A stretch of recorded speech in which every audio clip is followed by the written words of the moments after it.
अब देखो, अगर 2D में अगर मैं बोलूँ कि कोई दो लाइंस हैं वो नॉन पैरेलल हैं, तो इंटरसेक्ट करेंगी या नहीं करेंगी? इंटरसेक्ट करेंगी, पक्का है। नॉन पैरेलल लाइंस हमेशा इंटरसेक्ट करती हैं 2D में, राइट। जब हम 3D में आते हैं बेटा, ध्यान से देखो, एक ये लाइन है, ठीक है, एक ये लाइन है, नॉन पैरेलल है, पैरेलल तो ये है ना, नॉन पैरेलल लाइंस हैं, लेकिन कभी इंटरसेक्ट करेंगे क्या? नहीं। हरी बात समझ में? तो इस तरीके की लाइंस जो नॉन पैरेलल हैं और नॉन इंटरसेक्टिंग हैं, इनको बोलते हैं स्क्यू लाइंस। क्या बोलते हैं? Skew lines. तो थोड़ी बात स्क्यू लाइंस की शुरू करते हैं। लिख लो।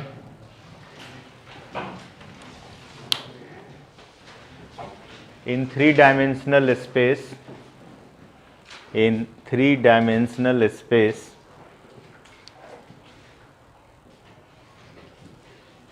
non-parallel and non-intersecting lines in three-dimensional space, non-parallel and non-intersecting lines are called skew lines. Are called skew lines. अब देखो ध्यान से, मान ले दो स्क्यू लाइंस हैं अपने पास, एक L1 है, उसका इक्वेशन है R equal to A plus lambda B, और एक L2 है, R equal to C plus lambda D. अब देखो, दो स्क्यू लाइंस हैं हमारे पास, यूँ दो स्क्यू लाइंस हैं। अब हमें इनके बीच का शॉर्टेस्ट डिस्टेंस निकालना है, तो शॉर्टेस्ट डिस्टेंस यही होगा। बोलो, समझ में आ रही बात आपको? ठीक है। अब देखो, इधर आओ, जरा मदद करो, इधर आओ, ऐसे दो हाथ करो अपने, इधर खड़े हो जाओ, हाँ ऐसे करो, हाँ ठीक। ये देखो, ये वाला डिस्टेंस निकालना है ना बेटा। ये लाइन जो है वो A प्लस लैम्डा बी वाला मान लेते हैं, ये C प्लस लैम्डा डी वाला। तो इस पर एक पॉइंट है जिसका पोजीशन वेक्टर A है, इस पर एक पॉइंट है जिसका पोजीशन वेक्टर C है। तो मैं इस वेक्टर को मिला देता हूँ, C माइनस A वेक्टर या A माइनस C वेक्टर, ये आ गया। अब ये B के पैरेलल है और ये D के पैरेलल है, तो ये हमें चाहिए, हमें एक ऐसा वेक्टर चाहिए जो इसके और इसके दोनों के परपेंडिकुलर हो, मतलब B के भी परपेंडिकुलर हो और D के भी। तो B क्रॉस D, क्या? B cross D। तो B क्रॉस D इसका नॉर्मल वेक्टर हो गया इन दोनों का, और इस वेक्टर को अगर मैं इस नॉर्मल वेक्टर पे प्रोजेक्ट कर दूं तो आ जाएगा ना शॉर्टेस्ट डिस्टेंस। अरे हाँ कि ना? तो देखो ध्यान से,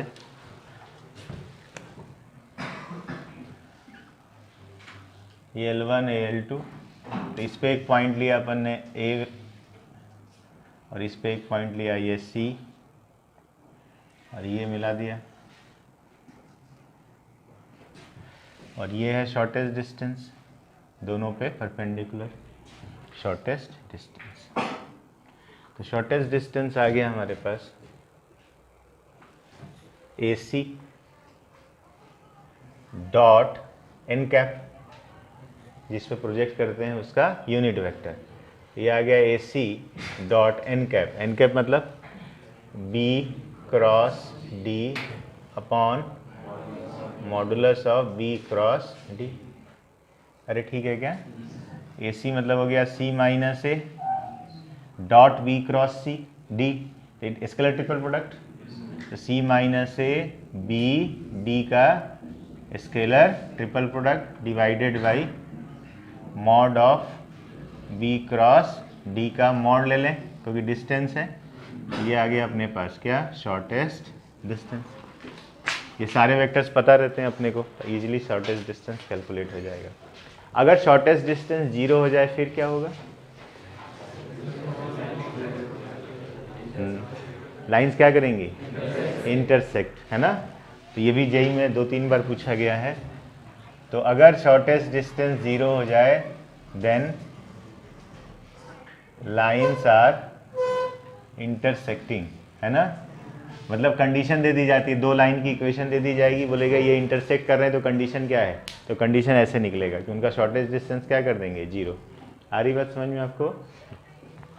लिख लो।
देखो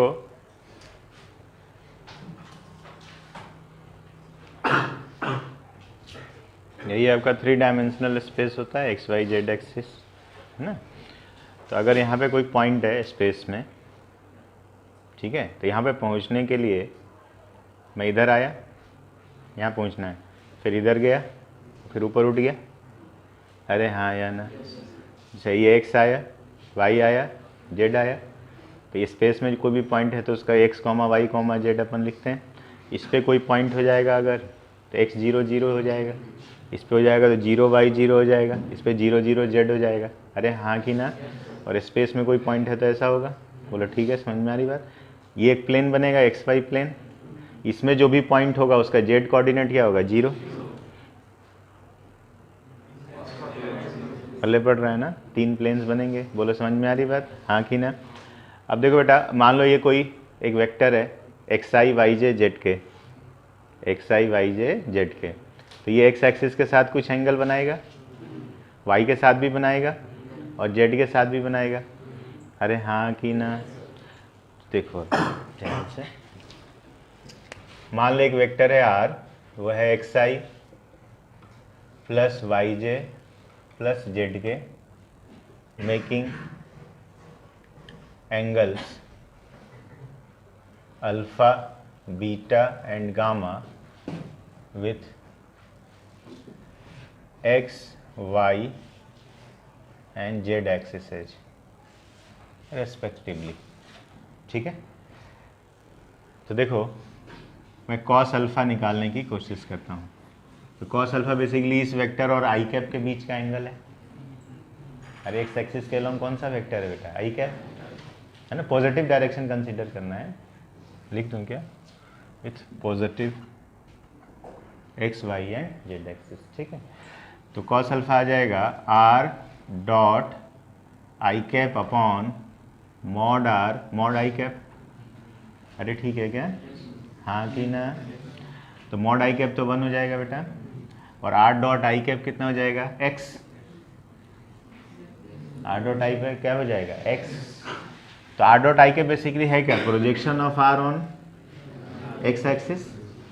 तो r डॉट आई है projection of r on x axis, वही तो है ये x। अरे ठीक है क्या, तो ये आ गया बेटा x अपॉन r लिख दूं क्योंकि इसका 1 हो गया। अरे ठीक है क्या, cos बीटा अगर देखे बच्चा, cos बीटा सेम लॉजिक से r dot J cap upon mod r mod J cap, ये कितना आ जाएगा भाई, y अपॉन r। और cos गामा अगर देखे बेटा, तो r dot K cap upon mod r mod K cap, तो ये कितना आ जाएगा भाई, z अपॉन r। इसमें कोई डाउट है किसी को, नहीं। तो अगर आप ध्यान से देखो तो cos square alpha plus cos square beta plus cos square gamma अगर हम ऐड करें स्क्वायर करके तो नीचे r स्क्वायर आ जाएगा भाई। अरे हाँ कि ना, ऊपर आ जाएगा बेटा X square plus Y square plus Z square. ये देखो यहाँ से देखो तो ये क्या है, ये भी क्या है, आर स्क्वायर। तो it is R square by R square यानी कि 1। बोलो समझ में आ रही बात। तो अब ध्यान रखना, cos alpha cos beta and cos gamma are called, नाम दिया गया है direction cosines of the line. ये लाइन की इक्वेशन है, इसके क्या है, ये डायरेक्शन कोसाइंस। शॉर्ट फॉर्म में इनको डीसीज बोलते हैं, डीसीज, राइट। कॉस अल्फा को एल से लिखा जाता है, कॉस बीटा को एम से लिखा जाता है और कॉस गामा को एन से लिखा जाता है। तो यहाँ से देखो L square plus M square plus N square हमेशा क्या आता है, 1।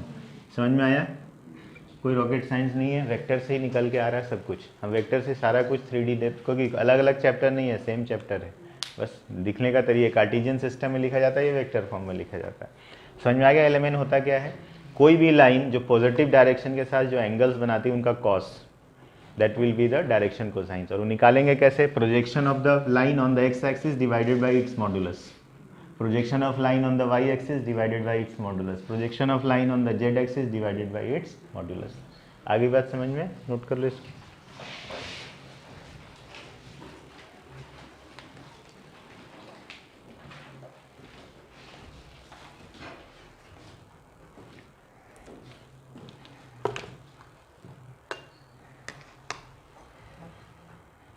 एक लाइन के बाद दो डायरेक्शन को साइंस होंगे सेट, समझ में आ रहा है ना, क्योंकि एक अल्फा एंगल बनेगा तो एक पाई माइनस अल्फा बनेगा ना, तो cos pi minus alpha is minus cos alpha, तो एक एलिमेंट होता है और दूसरा minus L minus M minus N, दो सेट चलते हैं एक लाइन के साथ।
यहीं से ये चीज भी निकाल सकते हो,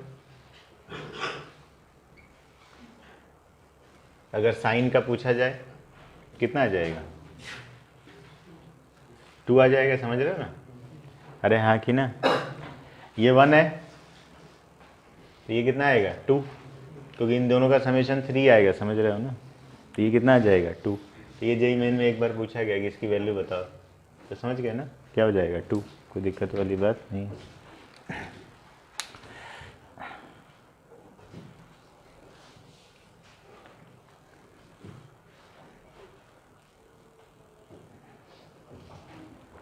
और ये भी कॉपी में लिख के रख ही लेना, 1 line has 2 sets of DCs L M N and -L -M।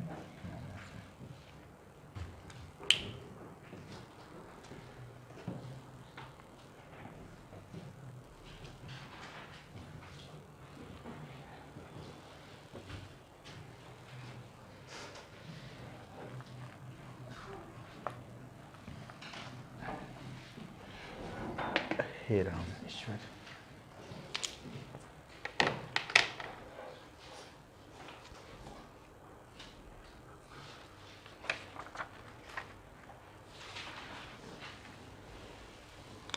अब देखो जैसे क्वेश्चन आया, मान लीजिए कि find angle between lines whose DCs are L1 M1 N1 and L2 M2 N2। आराम से निकाल लोगे, नहीं निकालोगे। देखो ये जो वेक्टर होगा R, ये XI YJ Z के, याद है आपको, और L1 क्या है X बाई R, L1 क्या था X बाई R, तो X क्या हो जाएगा R L1। अरे हाँ कि ना, R L1 आई कैप, मैं कन्वर्जन सिखा रहा हूँ क्योंकि बहुत आसान है ये, 3D में बहुत लंबा चौड़ा काय को पढ़ेंगे अपन, कन्वर्ट करना सीखना चाहिए, इधर से इधर इधर से उधर, वेक्टर में सब कुछ ले आओ और सॉल्व कर दो, कुछ नहीं होता। R L1 आई कैप, समझ रहे हो ना, R M1 J कैप और R N1 K कैप, पल्ले पढ़ा कि नहीं पढ़ा। R से डिवाइड कर दो बेटा, तो क्या हो जाएगा R कैप, तो क्या हो जाएगा L1 I cap M1 J cap N1 K cap. तो समझ गया ना, डीसीज क्या करते हैं, वेक्टर को क्या बना देंगे यूनिट वेक्टर, क्या बना देंगे यूनिट वेक्टर। तो एक लाइन ये हो गई L1, इसी तरह line L2 R cap equal to क्या हो जाएगा L2 आई कैप M2 J कैप और N3 K कैप। हमें इनके बीच का एंगल निकालना है cos थीटा, तो cos थीटा क्या लिखेंगे बोलो, इसको R1 R2 बोल दूँ, क्या लिखेंगे R1 कैप डॉट R2, क्योंकि मॉडुलस 1 है। अरे हाँ कि ना, तो कैप लगाओ, क्या आ जाएगा बोलो, L1 L2 plus M1 M2 plus N1, बात खत्म। ये आ गया एंगल निकालने का फॉर्मूला हमारे पास डीसीज के फॉर्म में। अगर ये 0 हो जाए मतलब लाइंस कैसी हैं, परपेंडिकुलर। क्लियर है, समझ में आया कि नहीं आया? तो डीसीज करते क्या है, क्या बना देंगे उसको, यूनिट वेक्टर, बस और कुछ नहीं।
अब देखो, अब एक थोड़ा सा अच्छा सवाल इस पे आता है, एक बार जेईई एडवांस में आया था इस तरह का। मेंस में तो बहुत आसान वाले आते हैं, मेंस वाले भी बता रहा हूँ एक एक करके। वो आया था, उन्होंने दिया था find angle between lines which DCs are related by equations L plus M plus N equal to 0 and 2LM plus 2NL minus MN equal to 0। मतलब डायरेक्शन कोसाइंस जो हैं वो इस तरीके से रिलेटेड हैं। बोला इसमें दो लाइंस छिपी हुई हैं, उनके बीच का एंगल बताओ। देखो इस तरह क्वेश्चंस को कैसे निकालते हैं, बहुत ईजिली आता है, थोड़ा कैलकुलेशन होता है इसमें, बट 4 नंबर के लिए कैलकुलेशन करना तो पड़ेगा। तो अपन LMN में से किसी एक को एलिमिनेट करेंगे। बेसिकली हमारे पास दो दिए हैं, एक इक्वेशन तो है मेरे पास, कौन सी, L square plus M square plus N square is equal to 1। तो दो वो दे रहे हैं, एक तो मेरे पास है, तो इसलिए दो ही देंगे। ठीक, 3 वेरिएबल हैं LM और N। अब देखो ध्यान से, तो ये निकालें इसके पहले हम आपको एक छोटी सी चीज़ और यहाँ बता दें, जिससे कि आपको और सुविधा हो जाएगी। कई बार क्या होता है, LMN बड़े गंदे से आते हैं, जैसे L आ गया 1/√3, M आ गया -1/√3, N आ गया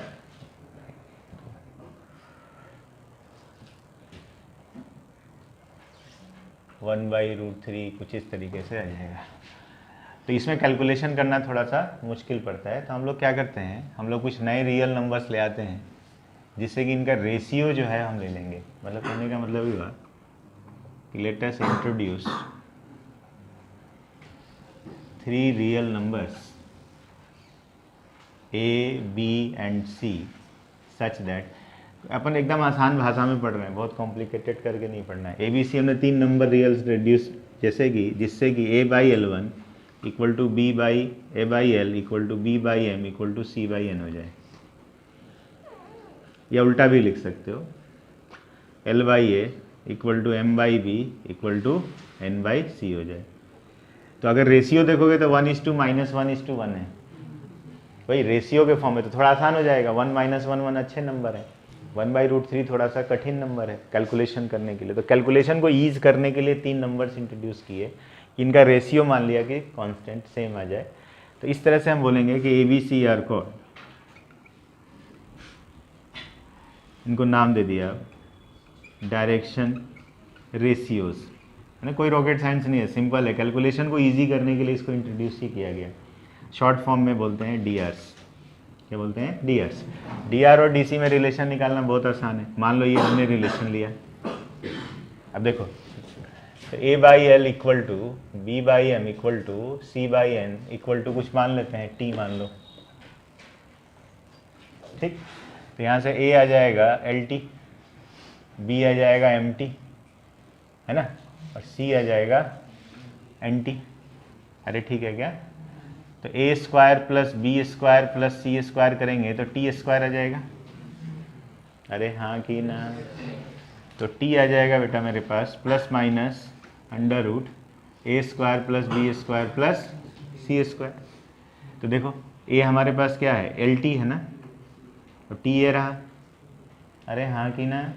तो यहाँ से मैं लिख सकता हूँ A is equal to plus minus under root A square plus B square plus C square into L, यानी एल क्या आ गया?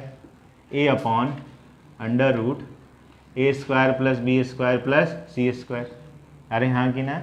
इसी तरह एम क्या आ जाएगा, समझ ही गए होगे, plus minus B upon under root A square plus B square plus C square, और एन क्या आ जाएगा? Plus minus C upon under root A square plus B square plus C square. ये कोई रॉकेट साइंस नहीं है, ये तो अभी पढ़ा था। क्या पढ़ा था? देखो ध्यान से, इसको वेक्टर से समझ लेते हैं। कोई भी वेक्टर आर अगर लिखा है ए आई बी जे सी के, तो इसको यूनिट वेक्टर बनाने के लिए आपको आर से डिवाइड करना पड़ेगा ना। अरे हाँ कि ना? तो यूनिट वेक्टर जब बनाओगे तो क्या लिखोगे? A upon R I cap, है ना, और B upon R J cap, और C upon R K cap. ये एल हो गया, एम हो गया, ये एन हो गया। यही तो है भाई। आर क्या है? Root A square plus B square plus C square. सब घुमा फिरा के वही है, नाक पकड़ना है, कभी इधर से कभी इधर से, बात वही है। पल्ले पड़ रही है बात? क्यों कहा? क्योंकि ईज ऑफ कैलकुलेशन हो जाए, कैलकुलेशन करते वक्त थोड़ी सी आसानी हो जाए। वेक्टर अगर आई माइनस जे प्लस के हो तो अच्छा लगता है, वही 1/√3 आई माइनस 1/√3 जे प्लस, तो ऐसा हो जाए तो थोड़ा सा दिखने में तकलीफ होती है। तो हम कैलकुलेशन सारा का सारा इससे कर सकते हैं, बट कैलकुलेशन को इजी बनाने के लिए एबीसी को इंट्रोड्यूस किया गया है। कोई इसमें रॉकेट साइंस नहीं है, पल्ले बड़ी बात। तो एबीसी मतलब वेक्टर ऐसे लिख दिया है, उसको यूनिट वेक्टर बनाने के लिए एलिमेंट में कन्वर्ट हो जाता है, बस इतना सा ध्यान है। आई बात समझ में आपको? डीआर्स क्लियर है? क्या है डीआर्स? नोट कर लो, फिर इस पे आता हूँ, इस क्वेश्चन पे।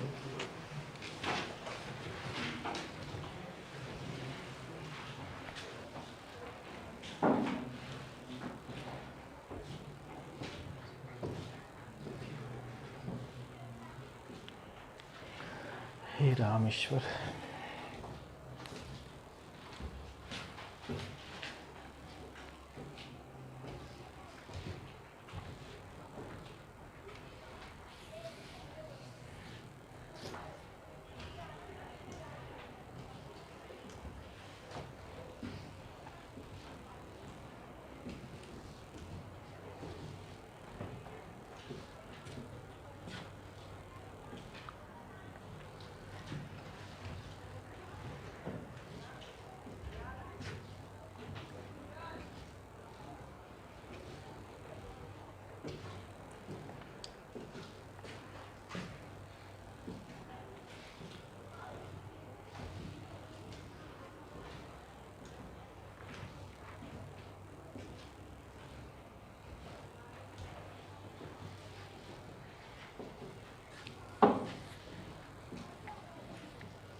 आगे बढ़ो बेटा।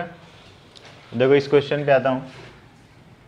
इस तरह क्वेश्चंस में हमेशा ध्यान रखना है कि किसी भी एक को एलिमेंट में से एलिमिनेट कर दीजिए, यहाँ से उठा के इसमें रख दीजिए। चलिए यहाँ से n रख दूँ, n क्या आ जाएगा -l -m, वो इसमें रख रहा हूँ, क्या आ जाएगा 2lm प्लस 2l -m और n हो गया -l -m इक्वल टू 0। ठीक है भाई, n की वैल्यू बस रखिए। तो ये हो जाएगा, थोड़ा मल्टीप्लाई करना पड़ेगा, 2lm minus 2l square minus 2lm है ना, प्लस lm और plus m square equal to 0। ये कैंसिल हो गया, तो यहाँ से आ जाएगा 2l square minus lm minus m square equal to 0। -1 से मल्टीप्लाई कर दिया, 0 है। ठीक है बेटा, यहाँ तक।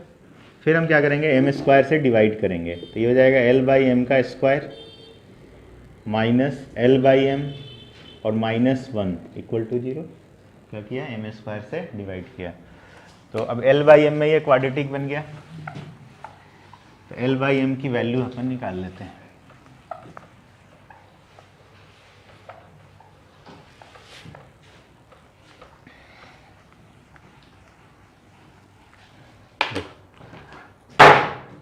तो यहाँ से आ जाएगा 2l/m प्लस 1 है ना, और l/m -1, यही आएगा ना। ठीक है, तो यहाँ से l/m की वैल्यू आ गई 1 और -12। ठीक लिखा है, बोलो समझ में आई नहीं? इसमें कोई डाउट किसी को? ठीक, तो यहाँ से मैं लिख सकता हूँ l/1 इक्वल टू m/1, और यहाँ से लिखूँगा l/-1 इक्वल टू m/2। अरे ठीक है, क्या समझ में आ रही बात सबको? कोई डाउट नहीं? अब यहाँ से आइए वापस इस पे, इस चीज़ को यहाँ पे लाते हैं, n की वैल्यू निकालें। n इज इक्वल टू क्या था, -l -m, और यहाँ पे l इक्वल टू m है, ये हो गया -l -l। बोलो हाँ कि ना? और अब यहाँ से देखो, l यहाँ से क्या आएगा, n कितना आ जाएगा, -2l आएगा ना, तो -l -2l कि +2l। अरे ठीक है क्या? बोलो यार, समझ में आ रहा है कि नहीं? तो n यहाँ से क्या आ गया बेटा, -2l, और यहाँ से l है ना। ठीक है क्या? तो यहाँ से आ जाएगा बेटा n/-2 is equal to l/1, और यहाँ से आ जाएगा n/1 इक्वल टू l/1। ठीक है, अब ये ध्यान से देखो, तो एक सेट क्या आया, l/1 equal to m/1 equal to n/-2। यहाँ से आओ, यहाँ से क्या आएगा, l/-1 equal to m/-2 equal to n/-1 m/2 sorry. अरे ठीक है क्या, क्योंकि n/1 इक्वल टू l/1 है, लेकिन हमें क्या चाहिए, -1, तो -1 तो यहाँ भी -1 आएगा। अरे ठीक है क्या, तो बेसिकली समझ रहे हो, ये dr से नहीं समझ में आया क्या? इसके dr a1 b1 c1 अगर माने तो वो क्या हो गए अपने पास 1 1 -2, और इसके dr क्या हो गए बेटा, a2 b2 c2 माने तो dr क्या हो गया बेटा, -1 2 -1, यानी एक वेक्टर r1 है, वो क्या हो गया 1 इंटू आई कैप, अरे ठीक है क्या, +1 इंटू जे कैप प्लस -2 इंटू के कैप, और एक वेक्टर r2 है, बोलो -1 आई कैप प्लस 2 जे कैप प्लस -1 के कैप। अब क्या करना है, इनके बीच का एंगल निकालना है, cos थीटा क्या लिखेंगे, r1 dot r2 upon r1 r2। अरे हाँ या ना, तो r1 डॉट r2 बेटा कितना आ जाएगा, मदद करो, ये 2 4 -1 3। अरे ठीक है क्या, इसका मॉडुलस कितना आएगा, 4 + 1 + 1 √6, इसका भी कितना आएगा √6, तो ये क्या आ जाएगा 6। अरे हाँ कि ना, तो 1/2 मतलब थीटा कितना आ गया बेटा 60 डिग्री ना। आया समझ में आप लोगों को? हाँ कि ना? तो एकदम सिंपल होता है। करना क्या है कि किसी एक को एलिमिनेट कर दीजिए और एक क्वाड्रेटिक बना लीजिए, या तो l बाई m में, या m बाई n में, या n बाई l में, किसी एक में बनेगा क्वाड्रेटिक हमेशा, ठीक। और ये ऐसे इस तरह से वेक्टर के फॉर्म में लेके आंसर।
बोलो बेटा।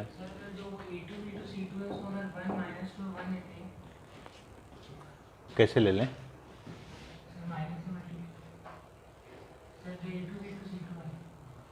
हाँ, 1 -2 1, तो उससे क्या हो जाएगा? तो आएगा ही ना, दो लाइन है तो एक थीटा आएगा तो एक पाई माइनस थीटा तो रहेगा ही ना। अरे लाइंस के बीच का एंगल बोल रहा है, तो एक मैंने 60 निकाला, तो ये तो मैं इतना कॉमन सेंस आपका समझता हूँ कि आप 180, दूसरा एंगल होगा ही 120 ना, इसमें कुछ है नहीं। आंसर दो ऐप रिपोर्ट होते हैं, एक मैंने निकाला है, एक आपके ऊपर छोड़ दिया है। लाइंस के बीच का एंगल है, वेक्टर्स के बीच का नहीं। वेक्टर्स होते तो एक ही एंगल लेते हैं, लेकिन ये लाइंस के बीच का एंगल है, तो दो वेक्टर बन सकते हैं। वही तो बोल रहा हूँ, हर एक लाइन के साथ दो, एक एल एम एन और एक minus L minus M minus M.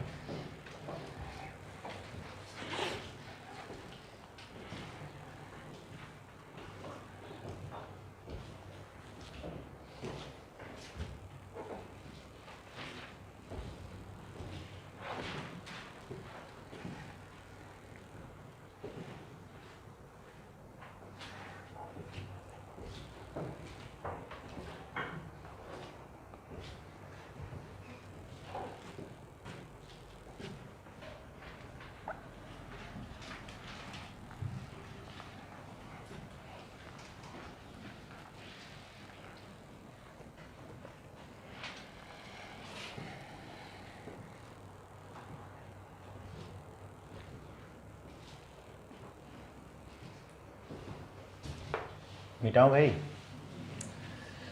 मतलब ये हार्ड क्वेश्चन माना जाता है, जो जेई एडवांस में एक बार आया है, बट इतना हार्ड आता नहीं है, इससे आसानी आएंगे, बताऊंगा मैं आपको।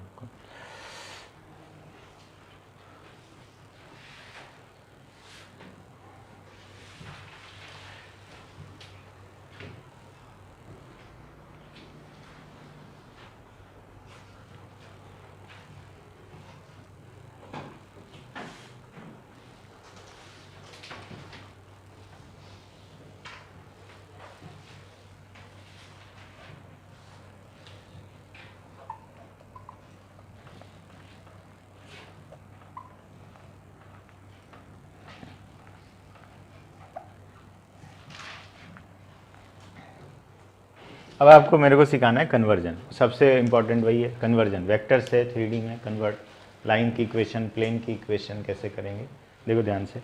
एक मैं शुरू कर रहा हूँ लाइन से, देखो ध्यान से। लाइन की इक्वेशन हम 1 पॉइंट फॉर्म याद हो, अगर ये कन्वर्जन ही सीखना है बेसिकली, बाकी तो सब वही है, वेक्टर ही है। 1 पॉइंट फॉर्म लिखा था R = a + λb, ठीक बेटा।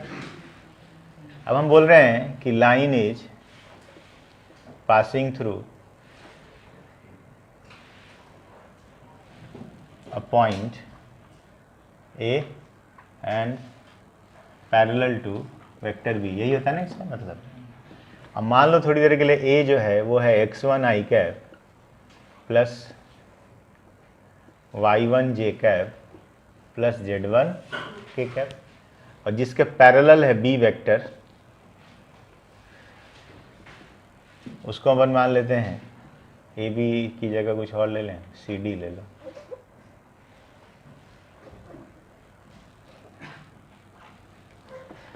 तो सी ये मान रहे हैं, और जिसके पैरेलल है वेक्टर वो वेक्टर मान रहे हैं ए आई प्लस बी जे प्लस सी के।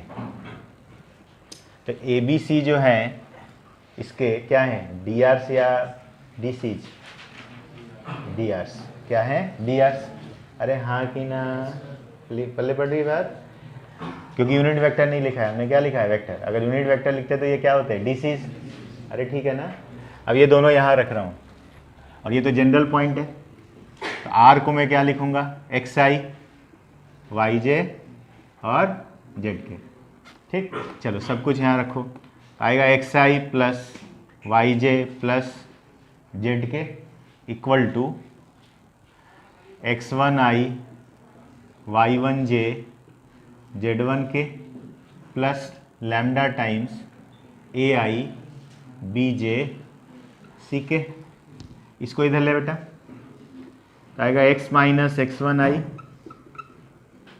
अरे ठीक है क्या, plus y minus y1 j plus z minus z1 के equal to lambda times A I B J C K. I J K non collinear vectors हैं, कोफिशिएंट्स इक्वेट हो जाएंगे। तो यहाँ से आ जाएगा x minus x1 is equal to lambda A, y minus y1 is equal to lambda B and z minus z1 equal to lambda C. यहाँ से आ जाएगा क्या, x minus x1 by A, y minus y1 by B equal to z minus z1 by C equal to lambda. अरे हाँ कि ना। यानी ये जो इक्वेशन है ये क्या है, लाइन की इक्वेशन है जो x1 y1 z1 से पास हो रही है। अरे हाँ कि ना। और उसके डी आर्स क्या हैं, ए बी सी हैं। अरे पल्ले बड़ी बात है आपको, हाँ कि ना। तो आज के बाद कभी भी कोई लाइन ऐसी दिखती है तो अपने को क्लिक करना चाहिए कि बेसिकली यही तो है ये, जहाँ पे सी वेक्टर क्या है, x1 i y1 j z1 के, और डी वेक्टर क्या है, ए आई बी जे सी के। तो उससे इधर आते बनना, इधर से उधर जाते बनना चाहिए। बोलो समझ में आ रही बात? कभी वो फॉर्म हमको कैलकुलेशन इजी करेगा, कभी ये करेगा, 99% में यही इजी करेगा। बोलो समझ में आ रही बात आपको? नोट करो जरा इसको।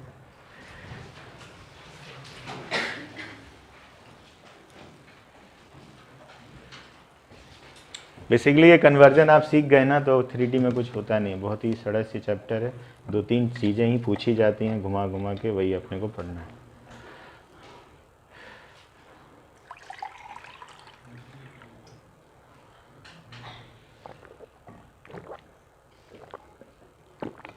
टू डी में जितना वेरिएशन हो सकता है 3D में हो ही नहीं पाता है, तो 3D में 2-3 वेरिएशंस पे ही क्वेश्चंस आते हैं।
तो अब डी आर आज के बाद देखते ही डी आर ऑफ लाइन में आपको क्लिक करना चाहिए कि डी आर ऑफ लाइन मतलब उससे जो वेक्टर बनेगा लाइन उसके पैरेलल है। अरे बल्ले बड़ी क्या बात, ए आई बी जे सी के जो वेक्टर बनेगा लाइन उसके पैरेलल है। डी आर देखते ही ये अपने को क्लिक होना चाहिए कि डी आर के थ्रू जो वेक्टर बनता है, डी वेक्टर बन रहा था यहाँ पर, वो कोलिनियर है उस लाइन के साथ, मतलब लाइन उसके पैरेलल है। ठीक है, ये दिमाग में सेट करके रख लेना कि डी आर के थ्रू जो वेक्टर बनता है लाइन उसके पैरेलल है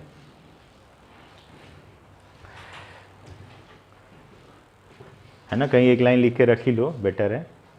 डी आर के थ्रू जो वेक्टर बनेगा लाइन उसके पैरेलल होती है।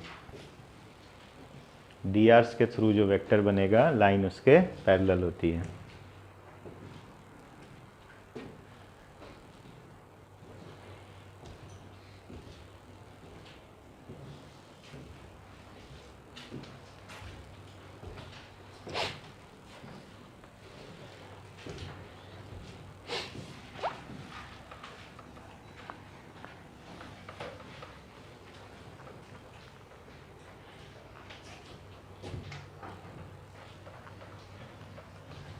देखो, अब फॉर्मूला नहीं रटना है, अपने को थोड़ा समझना है। 2 लाइन दे दी उसने,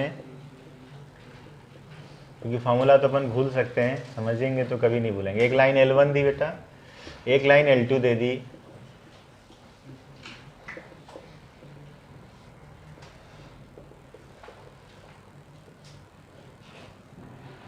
अब बोला फाइंड एस डी मतलब शॉर्टेस्ट डिस्टेंस। भाई इसकी लाइन्स है, शॉर्टेस्ट डिस्टेंस निकालना है। तो ये किसके पैरेलल है? A1i B1j C1k के। ये किसके पैरेलल है? A2i B2j C2k के। अरे हाँ कि ना, इस पे एक पॉइंट है x1 y1 z1, इस पे एक पॉइंट है x2 y2 z2। तो ये वेक्टर बनाएंगे। कौन सा वेक्टर बनाएंगे? एक वेक्टर बना ले, कुछ वेक्टर का नाम दे देते हैं। एक वेक्टर A बनाया, x1 minus x2i plus y1 minus y2j plus z1 minus z2k। अरे हाँ कि ना, आया कि नहीं आया? आया। तो ये वेक्टर और ये लाइन के पैरेलल ये वेक्टर है, ये लाइन के पैरेलल ये वेक्टर है। तो शॉर्टेस्ट डिस्टेंस अपन लिखते थे, याद करो, a dot n cap, a dot n cap, और n कैप आ जाएगा, बोलो, a डॉट जो भी है d1 cross d2 upon mod of d1 cross d2। Mod क्यों लगा रहा हूँ मैं भी, बोलो समझ में आया? यही बना शॉर्टेस्ट डिस्टेंस। d1 मतलब समझ रहे हो ना, d1 मतलब a1i, बोलो b1j c1k, और d2 है तुम्हारा a2i b2j c2k। पल्ले पड़ा कि नहीं पड़ा? यही बना शॉर्टेस्ट डिस्टेंस। तो ये स्केलर ट्रिपल प्रोडक्ट ऊपर वाला, तो ऊपर वाला स्केलर ट्रिपल प्रोडक्ट हो गया a d1 d2 का, और नीचे आ गया mod of d1 cross d2। तो याद करो स्केलर ट्रिपल प्रोडक्ट, याद है a1 a2 a3 b1 b2 b3 c1 c2 c3। तो a का क्या आ जाएगा? x1 minus x2 y1 minus y2 z1 minus z2, और d1 का a1 b1 c1 d2 का a2 b2 c2। याद है स्केलर ट्रिपल प्रोडक्ट बताया था? जब i j k के टर्म में पता हो तो यही लिख देते सीधे, अपॉन इसका क्रॉस प्रोडक्ट मतलब डिटर्मिनेंट i j k। अरे ठीक है क्या? a1 b1 c1 a2 b2 c2 का मॉड। अरे बोलो ठीक है क्या? और फिर इस पूरे का मॉड। तो इसका निकालना तो आसान होता है।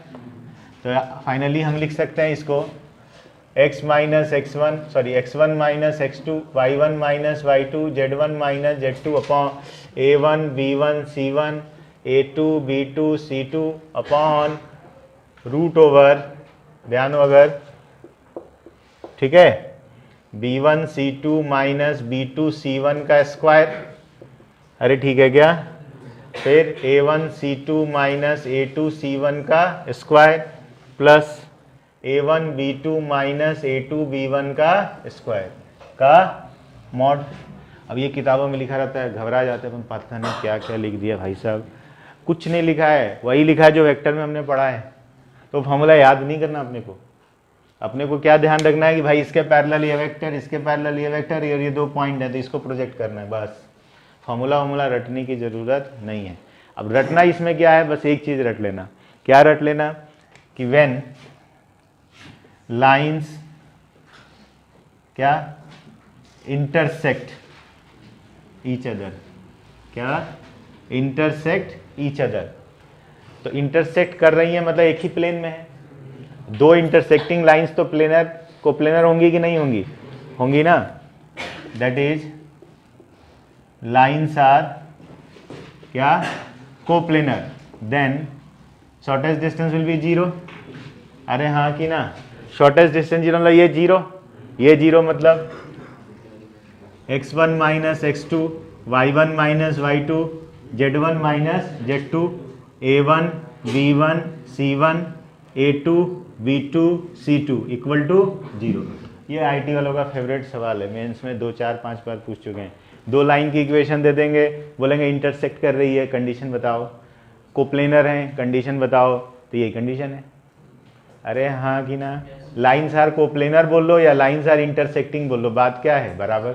अरे हाँ कि ना, तो ये चीज़ बस ध्यान रख लेना, अगर ध्यान है तो वो आया है वहीं से, कुछ नई बात नहीं है, क्योंकि याद रह जाएगा तो फटाफट आ जाता है। ये सब पता रहता है, उसमें डिटर्मिनेंट में रखा है, विल गेट द आंसर। आई बात समझ में? क्योंकि इसमें से कोई ना कोई एक छिपा देंगे, जैसे इसको 1 2 3 दे देंगे, इसको 1 5, इसको के दे देंगे, लैम्डा दे देंगे, कुछ भी, ये भी सब दे देंगे, बोलेंगे के निकालो, तो डिटर्मिनेंट 0 करके के की वैल्यू आ जाएगी। एक बार वो पूछा, एक बार पूछा के की कितनी वैल्यू हो सकती है, तो के में क्वाड्रेटिक बन गया था, कुछ ऐसा दिया था तो 2 वैल्यू हो गई थी। ऐसे ही 4 5 बार पूछ चुके हैं अलग अलग तरीके से। बोलो समझ में आ रही बात? नोट कर लो।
हे प्रभु, हे माँ,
हाँ भाई देखो, एक ये लाइन है, इस पे एक पॉइंट ए दिया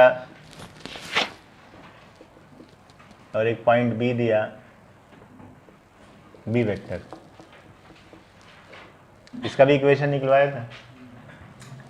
एक वेक्टर ये बनाते थे जनरल पॉइंट लेके आर, और लिखते थे, याद करो, A P is equal to lambda A B, तो R minus A is equal to lambda B minus A. अरे ठीक है क्या, तो आर इक्वल टू इधर जाता था 1 minus lambda A plus lambda B, 2 point form यही लिखते थे अपन। चलो अब देखो जरा बेटा ध्यान से, क्या मैं बोल सकता हूं कि line is parallel to A B vector? अरे हाँ कि ना, ठीक है, समझ में आ रही बात, line is parallel to A B vector. अब देखो ध्यान से, अब मैं इसको 3D में कन्वर्ट कर रहा हूँ जिससे आपको थोड़ा विजुलाइज हो जाए। ये मान लो पॉइंट ये है और ये मान लो पॉइंट ये है, ठीक है। अब देखो ध्यान से, तो ए बी वेक्टर जो बनेगा वो क्या बनेगा, x2 minus x1 I cap plus y2 minus y1 J cap plus z2 minus z1 K cap. A B vector क्या बनेगा, x2 minus x1 I cap, y2 minus y1 J cap and z2 minus z1 K cap. तो क्या मैं बोल सकता हूँ कि D Rs of line are x2 minus x1 y2 minus y1 z2 minus z1? हाँ कि ना। डी आर्स क्या होते हैं, पढ़ाया था अभी आपको। डी आर्स मतलब उनसे जो वेक्टर बनता है वो लाइन के पैरेलल होता है, तो इसके पैरेलल है लाइन, तो इसके जो बनेंगे वही क्या है, इसके डी आर्स। तो इक्वेशन लिख दें सीधे। अब इक्वेशन क्या था, x minus x1 by A, y minus y1 by B, z minus z1 by C. कोई भी ले लो, एक पॉइंट ले लें, x minus x1 by x2 minus x1, y minus y1 by z2 minus, sorry क्या लिख रहा हूँ मैं भी, y2 माइनस y1 और z माइनस z1 बाई, अरे बोलो ठीक है क्या, ये लिख लो या ये भी लिख सकते हो, कोई तकलीफ नहीं है। x minus x2 upon x2 minus x1, y minus y2 upon y2 minus y1, z minus z2 upon z2 minus z1। बोले पढ़ रही बात, तो कोई रॉकेट साइंस नहीं है, समझ में आ रहा है, सिंपल होता है। डी आर्स पकड़ लो, तो 2 पॉइंट दिए हैं तो उस लाइन का डी आर निकालना सीख गए अपन। x का सब्ट्रैक्ट करेंगे, y का सब्ट्रैक्ट करेंगे और z का सब्ट्रैक्ट करेंगे, तो क्या आ जाएगा, डी आर। क्लियर है सभी लोगों को, नोट करो।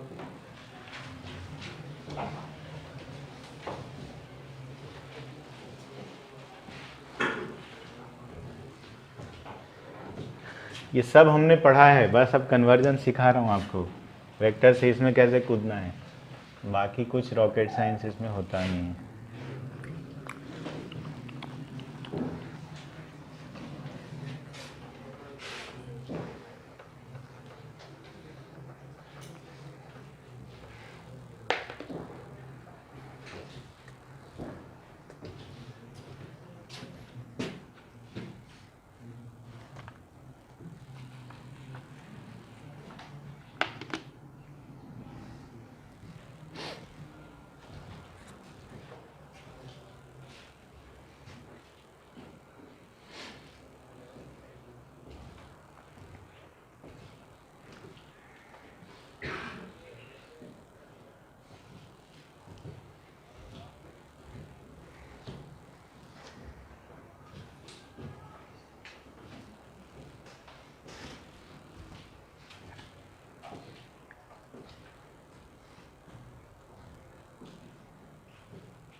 क्या है? प्लेन। इक्वेशन ऑफ प्लेन लिखते थे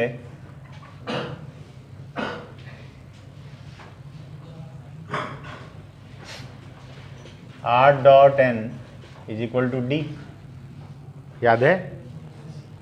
R.n इक्वल टू डी। तो R अपन ने लिया general point xi yj z के, और n को मैं ले रहा हूं ai bj c के इज इक्वल टू डी। तो देखो ax plus by plus C Z equal to D, इधर ले आऊँ ax plus B Y plus C Z minus D equal to 0। हाँ की ना? तो कुछ किताबों में ऐसे लिखा हुआ है प्लस डी, तो कोई फ़र्क पड़ता है क्या? कोई फ़र्क पड़ता है क्या? स्केलर है ना? अरे ठीक है क्या? तो ये लिखो या ये लिखो, बात क्या है? बराबर? अरे ठीक है। तो ये जो इक्वेशन आपको दिखेगी इस तरीके की, वो क्या है? Equation of plane. क्या है ये? Equation of plane. बस इसमें क्या ध्यान रखना है, जो एक्स वाई जेड के कोफिशिएंट हैं वही इसमें मेन है। एक्स वाई जेड के कोफिशिएंट क्या है? ए बी सी, और ए बी सी से जो वेक्टर बना वो कौन सा वेक्टर है? Normal vector. अरे हाँ या ना? यानी एक्स वाई जेड के जो कोफिशिएंट हैं वो नॉर्मल वेक्टर बनाएंगे। नॉर्मल वेक्टर यहाँ पे क्या बनेगा? ए आई बीजे सी के। अरे हाँ की ना? जैसे कोई बोलता है कि भाई ये मैंने प्लेन लिखा 2x plus 3y minus 5z plus 7 equal to 0, तो आपको समझना है कि ये प्लेन कुछ ऐसा है, और इसके परपेंडिकुलर जो वेक्टर है n, वो n जो है वो क्या है? 2i plus 3j minus 5k। बस इतना आपको समझना है, बाकी मैं सब करवा दूंगा। समझ गए क्या सभी लोग कि प्लेन में जो ये इक्वेशन लिखी है, ये जो कोफिशिएंट्स का वेक्टर बनता है वो कौन होता है? Normal vector. पल्ले बड़ी बात सबको, नोट करो इसको।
अब देखो एक पॉइंट है, ये प्लेन है अपना, प्लेन ये है।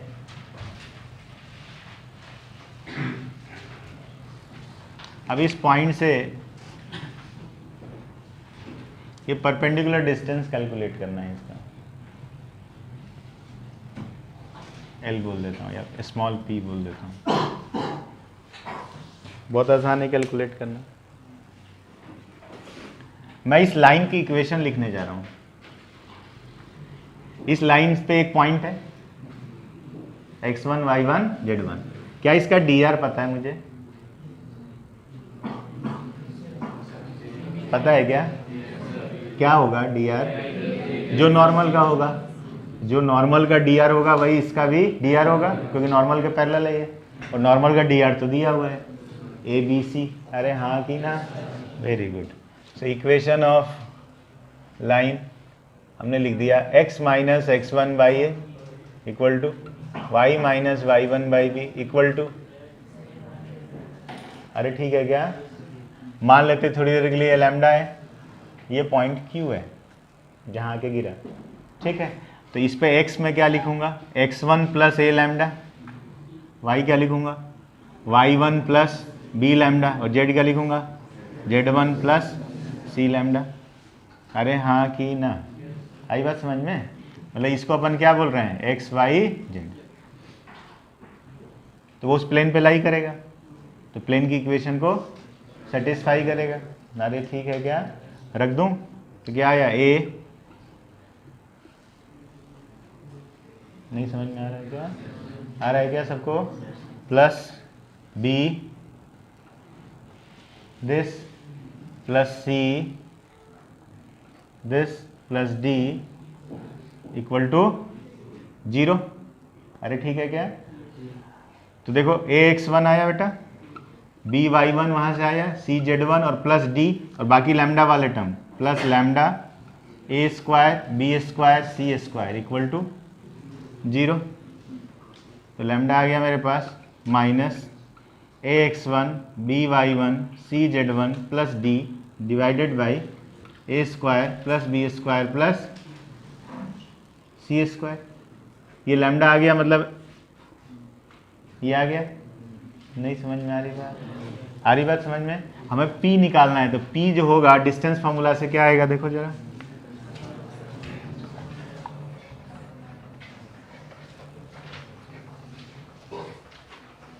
P जो होगा डिस्टेंस फार्मूला से वो होगा P square is x minus X one का square y minus Y one का स्क्वायर एंड z माइनस, तो देखो x minus X one is A lambda, y minus Y one is B lambda, यही है ना?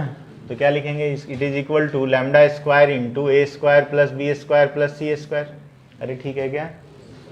समझ में आ रही बात सबको? ये लैम्डा रहा,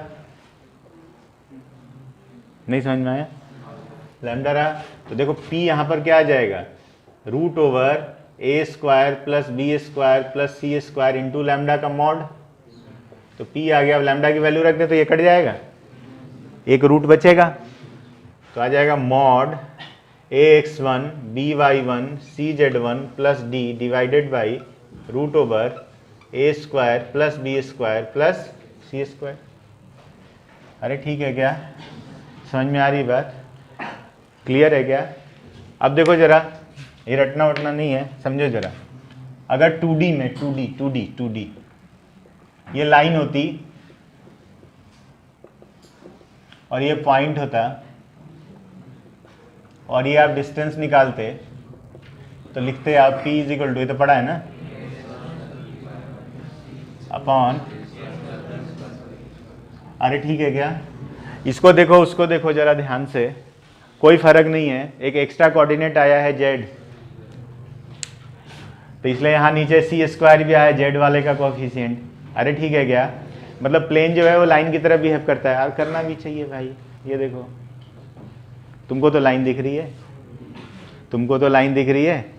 अगर हम लाइन लें, अब इसमें डेप्थ बढ़ा दें, इसका इधर खींच दें तो ये प्लेन बन जाएगा, इधर खींच दें, हाइट बढ़ा दें तो ये प्लेन बन जाएगा। अरे पल्ले पड़ी बात, यानी लाइन ही प्लेन बनेगा ना अगर उसको तीसरा कोऑर्डिनेट दे दें तो। अरे लाइन ही प्लेन बनेगा ना अगर उसको तीसरा कोऑर्डिनेट दे दें। इसमें दो ही है ना, एक्स और वाई, ये एक्स वाई है, मान लो ये एक्स वाई प्लेन है, ये लाइन है। अब उस लाइन को इधर खींच लूँ या आपकी तरफ दे दूँ तो प्लेन बनेगा कि नहीं बनेगा? बनेगा ना। तो क्या दे दिया उसको? जेड, तो उसको जेड दे दिया तो वो प्लेन बन गया। यानी जो काम लाइन करता था वही काम प्लेन करेगा। तो सारे फार्मूला लाइन के लगने वाले हैं। जितनी फार्मूला आपने स्ट्रेट लाइंस में पढ़ी थी वो सारी की सारी यहाँ लगेंगी, बस एक एक्स्ट्रा कोऑर्डिनेट आने वाला है, कौन? जेड। बाकी सब वही चलना है। तो इसमें कोई रॉकेट साइंस नहीं है। पहले पढ़ी बात, नोट कर लो। बाकी ये सब कचरा है, ये करने की ज़रूरत नहीं है, ये अपन सीधे सीधे निकाल सकते हैं।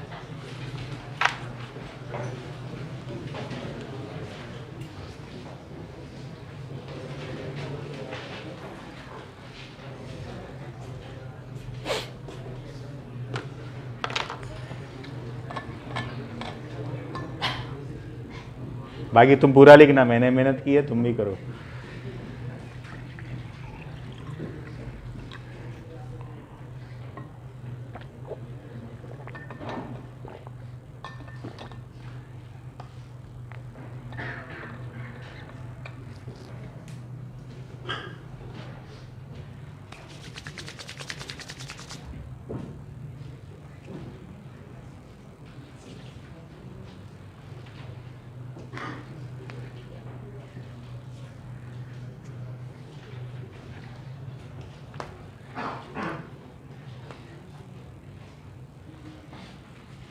हे प्रभु,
लिख लिया बेटा सभी लोगों ने?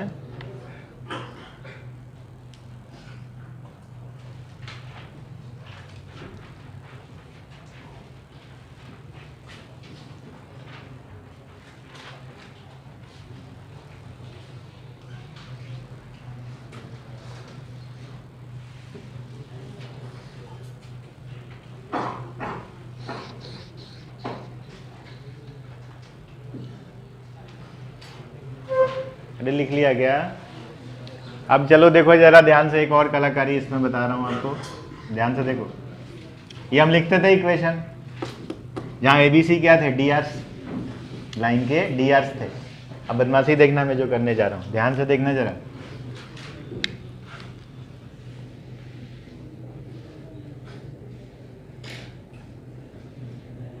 अब मैं डीसी ले रहा हूँ।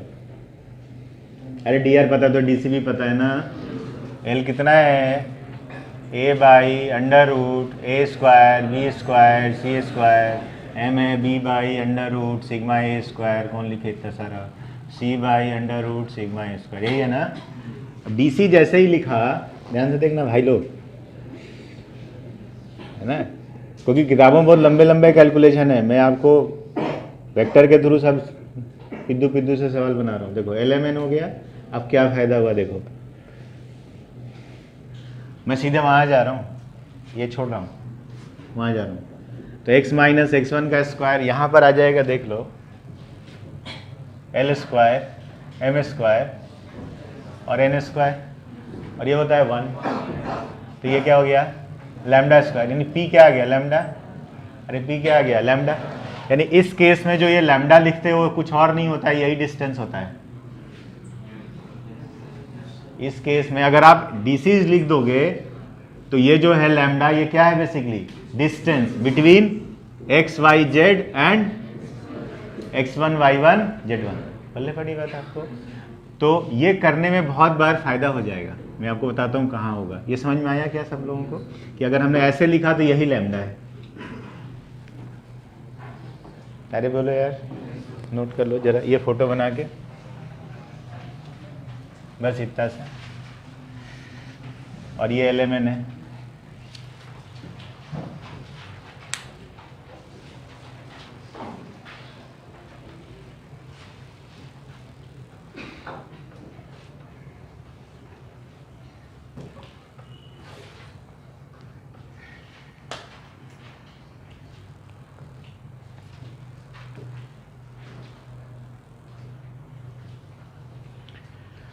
हे प्रभु।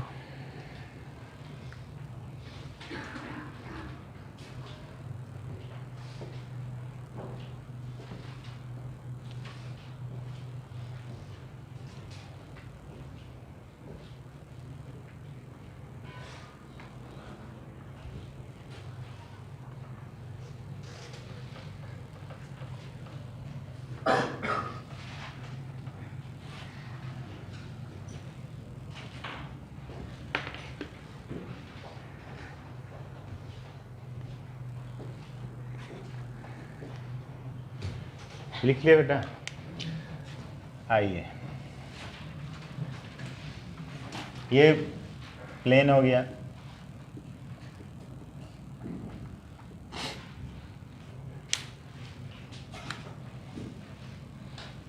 ये पॉइंट P है,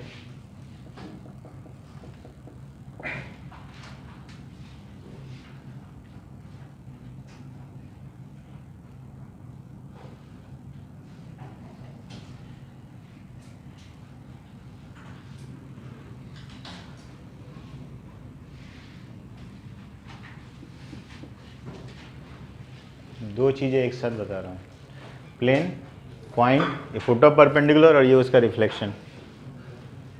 ठीक, ये डिस्टेंस लैम्डा तो ये भी डिस्टेंस लैम्डा। अरे हाँ है ना, डी सीज में कोई चेंज नहीं होगा, चाहे फोटो परपेंडिकुलर के लिए लिखो या फिर पी डैश के लिए लिखो। अरे ठीक है क्या? तो फुट ऑफ परपेंडिकुलर पहले देखें, फुट ऑफ परपेंडिकुलर Q। अगर मैं इसको मान लूँ थोड़ी देर के लिए, मान लो x2 y2 z2 और इसको मान लूँ x3 y3 z3, हमें निकालना है। ध्यान रहे लैम्डा पता है, ध्यान रहे लैम्डा पता है, लैम्डा पता है ना आप लोगों को, निकाला था ना अभी। ठीक, लैम्डा पता है। तो देखो मैं लिखूँगा सीधे सीधे x2 माइनस x1 बोलो बाई L, अरे हाँ कि ना, is equal to y2 minus y1 by m equal to z2 minus z1 by n equal to lambda. अरे बोलो यार, ये क्या आ गया Q, क्योंकि सब पता है x1 y1 z1 एलिमेंट सब पता है, लैम्डा सब पता है, तो क्या आ जाएगा x2 y2 z2 आ जाएगा कि नहीं आ जाएगा। अच्छा, p डैश के लिए क्या लिखूंगा, x3 minus x1 upon L बोलो y3 minus y1 upon m equal to z3 minus z1 upon n equal to 2 lambda. बात खत्म। नहीं समझे क्या? याद करो पैरामेट्रिक फॉर्म पढ़ाया था 2D में आपको, यही लिखते थे ना, x minus x1 by cos theta is equal to y minus y1 by sine theta equal to r। नहीं आया? आया? r परपेंडिकुलर ले लेते थे, थीटा क्या होता था, angle made by the line with the positive direction of x axis, तो ये थीटा था, तो y के साथ कितना बनाया 90 माइनस थीटा, तो L क्या हुआ cos थीटा और m क्या हुआ cos 90 माइनस थीटा मतलब sin थीटा। तो भाई ये L है ये m है, तो कुछ नहीं है, मूर्खता है, वही का वही है सब कुछ, बस नया चैप्टर बना दिया है, कोई इसमें रॉकेट साइंस नहीं है। समझ गए क्या सब लोग? हाँ।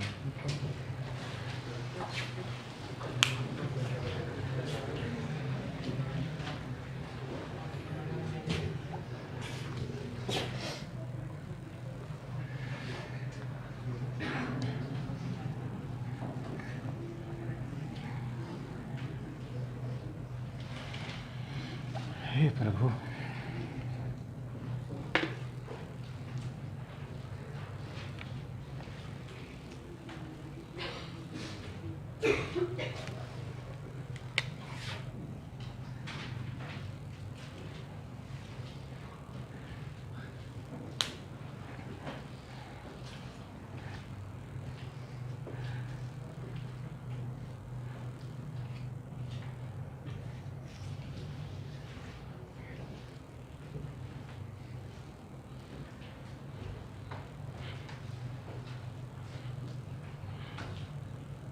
ये लिखते वक्त लैम्डा जो लिखोगे उसमें मॉड मत लगाना, मॉड नहीं लगाना। जो लैम्डा आया पॉजिटिव आया तो पॉजिटिव, नेगेटिव आया तो नेगेटिव, वही रखेंगे। मतलब मॉड लगाया था ना, मॉड नहीं लगाना, ये वाले लैम्डा में मॉड नहीं लगाना है। समझ गए क्यों बोल रहा हूँ? कोई एक प्लेन ऐसा होगा और एक प्लेन इधर भी होगा सेम डिस्टेंस पे, तो पॉइंट तो एक ही होगा ना जिस पे लाई करेगा, तो इसलिए थोड़ी तकलीफ वाली बात है।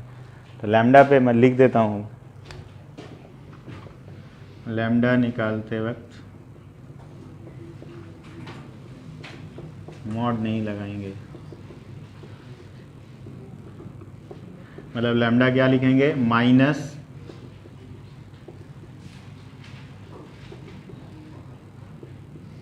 है ना, माइनस था, ध्यान है ना।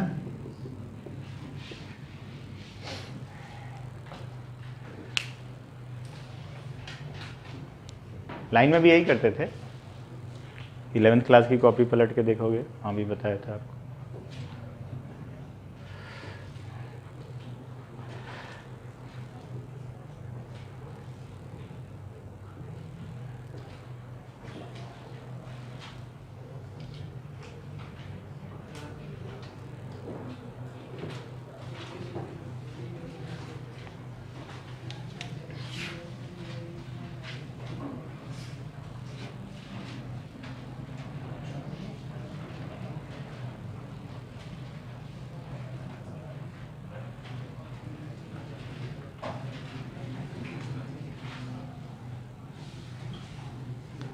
और भाई एक प्लेन दिया ax plus B Y plus C Z plus D one equal to 0, ये दिया ax plus B Y plus C Z plus D two equal to 0। कैसी प्लेन्स हैं? पैरेलल।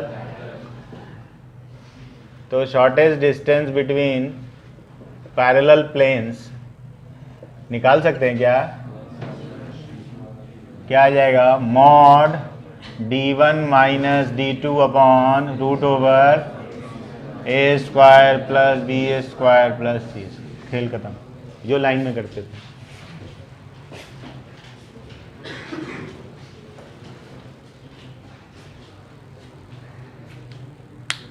अबे तुमको तो लाइन दिख रही है ना, तुम लाइन करो, बस बाद में जेड प्लेन बना के जेड का कोऑर्डिनेट लिख दो, बात खत्म। सब कुछ वही है। Plane will behave exactly like the line in 2D because line is 2D is equivalent to plane in 3D.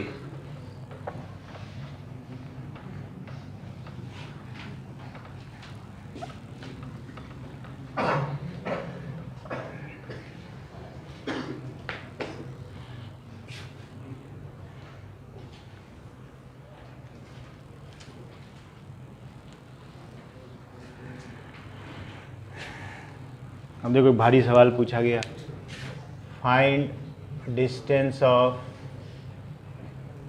point x1 y1 z1 from the plane ax plus by plus cz plus d equal to 0 measured along the line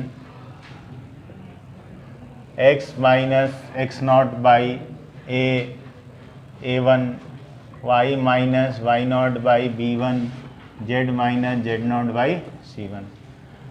देखो क्या है, ये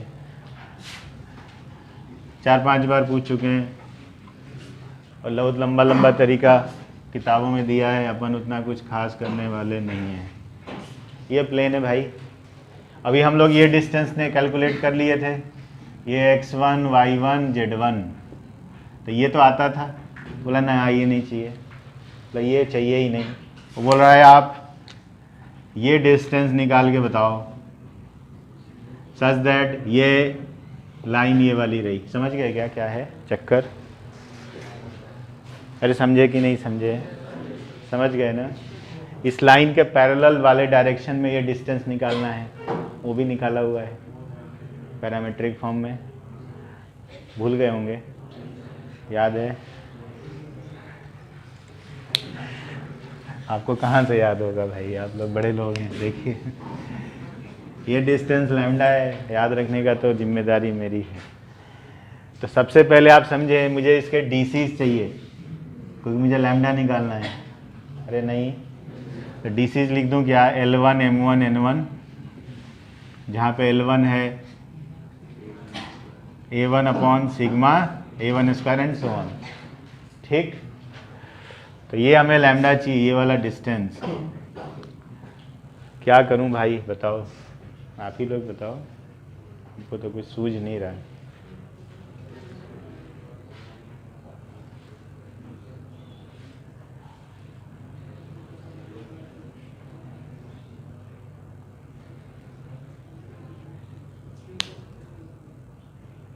देखो किताबों में जो दिया वो बता देता हूँ। वो ये बोलते हैं फिर इसमें रखते हैं, फिर ये पॉइंट लिखते हैं लैम्डा के टर्म में, फिर लैम्डा प्लेन में रख के लैम्डा निकालते हैं, फिर ये पॉइंट आता है, फिर पॉइंट और पॉइंट के बीच डिस्टेंस फार्मूला लगा के डिस्टेंस निकालते हैं। मैं वो करने के मूड में बिल्कुल नहीं हूँ। वो तो निकल जाएगा, उसका टेंशन नहीं। वो पॉइंट थोड़ी पता है, क्यों नहीं पता है, क्यों हमें नहीं पता है।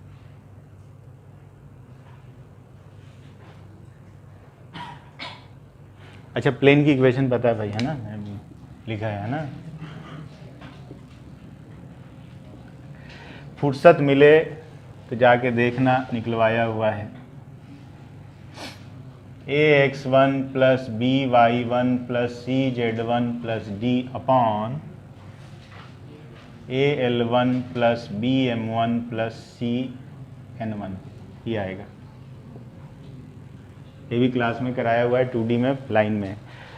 r equal to ax1 plus by1 plus c upon a cos theta plus b sin theta का मॉड। जब हम लोग निकालते थे ये डिस्टेंस और इसका स्लोप हमें पता होता था tan थीटा, किस लाइन से? ax plus by plus c equal to 0 से, और ये पॉइंट होता था x1 y1। कैसे निकाला था? वहाँ पे निकाला था ऐसे, इक्वल टू r लिखते थे तो वो पॉइंट आ जाता था, ये वाला पॉइंट आता था x1 plus r cos theta and y1 plus r sin theta. अरे r ही निकालना है, और ये इसमें रख देते थे, रख दो a x1 plus r cos theta, b y1 plus r sin theta plus c equal to 0। देखो r आ गया ना वो। अरे यहाँ भी वही करेंगे भाई, यहाँ भी कोई रॉकेट साइंस नहीं है। यहाँ x2 y2 z2 मान लोगे, फिर लिख दोगे x2 minus x1 by x2 minus x1 by L1। तो ये समझ में आया क्या? फिर ये पॉइंट आ गया, उसमें रख दोगे और लैम्डा आ जाएगा। लैम्डा ही तो निकालना है, नहीं समझे क्या? तो क्या करना होगा, समझ गए ना? ax1 by1 cz1 by al1 bm1 cn1। पहले पड़ी बात सबको? अगर ये परपेंडिकुलर डिस्टेंस होता, हमने निकाला हुआ है, तो L1 M1 N1 जो होते यहां रखते। ठीक है, समझ में आ रही बात? तो आप जो को L1 M1 M1 क्या होते हैं? a by under root a square plus B square plus C square रखें यहाँ पर, a by this, b by this, c by this. तो देखो a square plus B square plus C square upon under root a square plus B square plus C square. एक root ने उसको मार दिया तो अल्टीमेटली यहाँ क्या बचता? Under root a square plus B square plus C square. वही तो आया था। तो यही नई डायरेक्शन हो गया, ये इंपॉर्टेंट है। तो ये अगर करोगे तो क्या है, सेकंड्स में आंसर आ जाएगा, नहीं तो बहुत राम कहानी लंबी हो जाती है। आप देख सकना सोल्यूशन जाके, आईटी में बहुत बनाया हुआ है। तो ये आप अगर याद रख सको तो it is well and good. समझ में आया लॉजिक क्या दिया मैंने? हमको बस फायदा हो गया क्या, हमने डीसीज में कन्वर्ट किया तो लैम्डा ही डिस्टेंस हो जाता है, तो उससे हमारा काम बन गया। प्रूफ कर दूं क्या? मुंह पे ऐसे 12 बजा हुआ है, प्रूफ करूं? प्रूफ कर दूंगा, मेरे कोई तो टाइम नहीं लगेगा, मैं 2 मिनट में प्रूफ कर दूंगा। कुछ लोगों के चेहरे के रंगत उड़ गए बिल्कुल।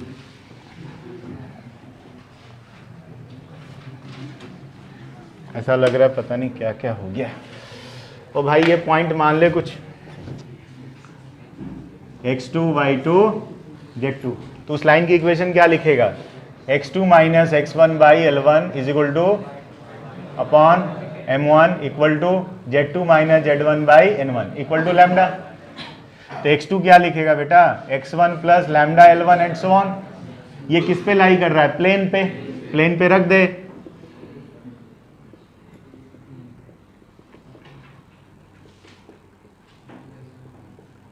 आया समझ में? तो देख लैम्डा निकालेगा ना, तो ये देख ax1 by1 और cz1 d भी तो था प्लस d, और डिवाइडेड बाय देख लैम्डा का कोफिशिएंट देख al1 bm1 cn1, माइनस आएगा लेकिन मॉड लगा देंगे, वही लिखा है देखना। अरे हाँ की ना, अगर हम डीसीज नहीं लिखेंगे डीआरस लिखेंगे तो कैलकुलेशन थोड़ा लंबा हो जाएगा, तो करने की ज़रूरत अपने को है नहीं वो। ठीक, नोट कर लो।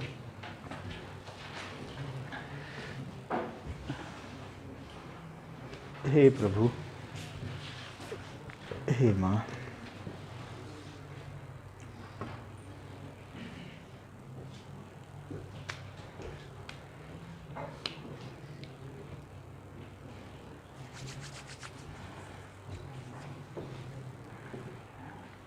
प्लेन के बीच का एंगल निकाल लोगे कि बताऊं निकालना?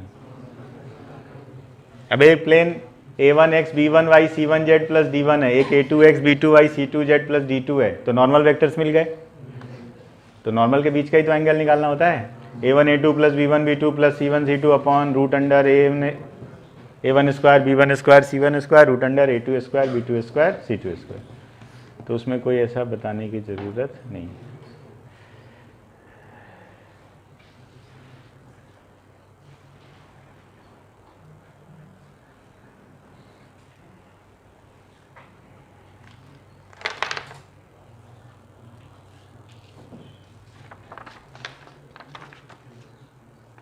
कुछ सवाल करोगे? आईटी में हो गए 2-4 करोगे ही, मैं बोलूँगा तो। देखो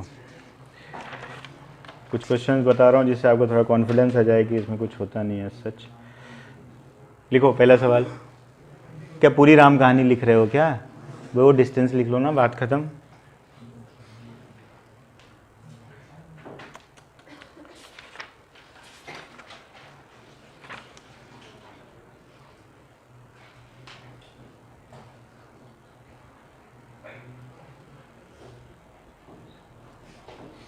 अरे बोलूं सवाल?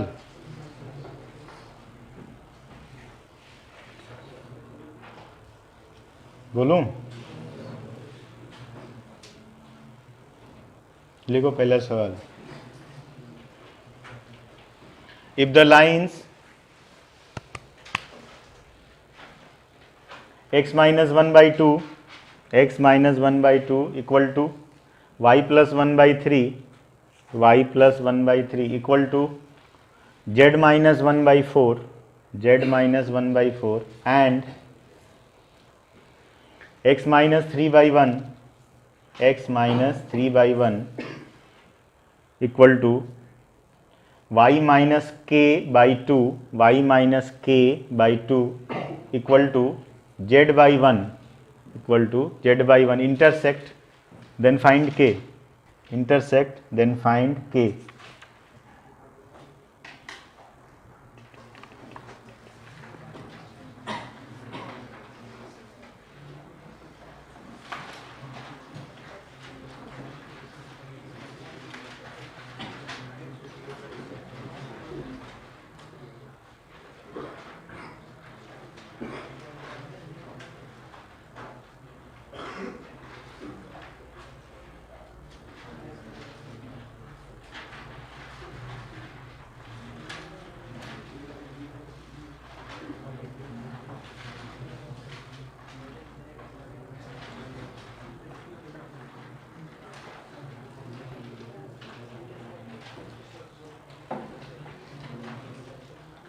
आ गया क्या?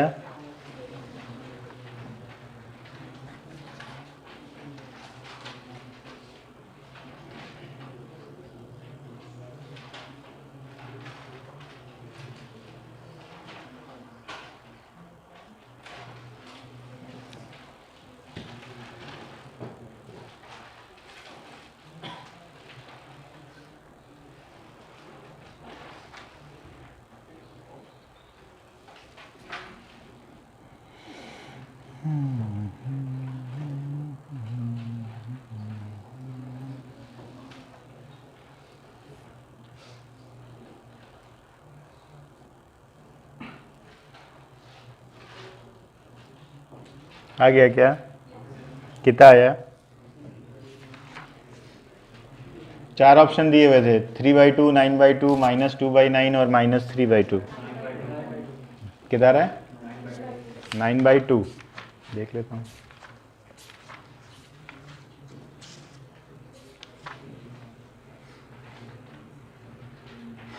हाँ ठीक है, 9/2 आ गया सबका।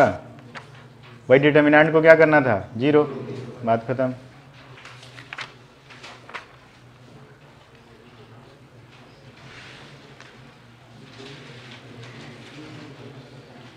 और बोलूं? और करोगे? लिखो।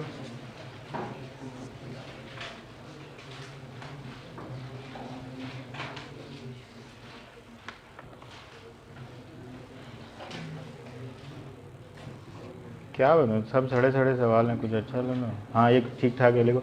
The distance of the point, the distance of the point, find the distance of the point 1, -5, 9, 1, -5, 9 from the plane x minus y plus z equal to 5, x minus y plus z equal to 5, x minus y plus z equal to 5, measured along the straight line, x equal to y equal to z, x equal to y equal to z।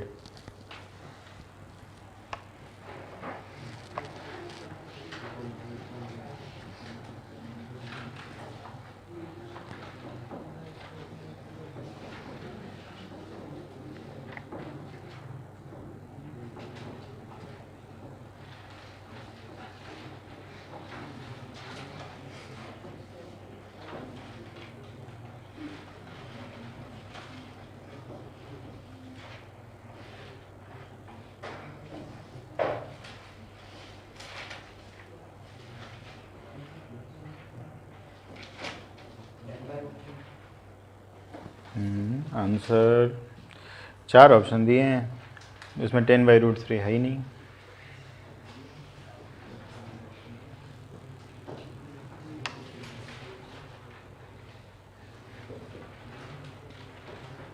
दो 2011 में आया था, 2011। अबे इतनी देर लग गई। Line का DCs क्या हो गए? 1/√3, 1/√3, 1/√3। अरे यही होंगे डायरेक्शन कोसाइंस। डी आर्स क्या है? 1, 1, 1। तो रखो ना, कहाँ कर रहे हो?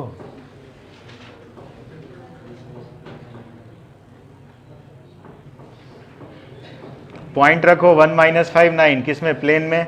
कितना आ जाएगा? 1 + 6, 1 + 5, 6, 6 + 9, 15, 15 - 5, 10। ऊपर 10 आ गया। नहीं पल्ले पड़ा, क्या क्या बोल दिया।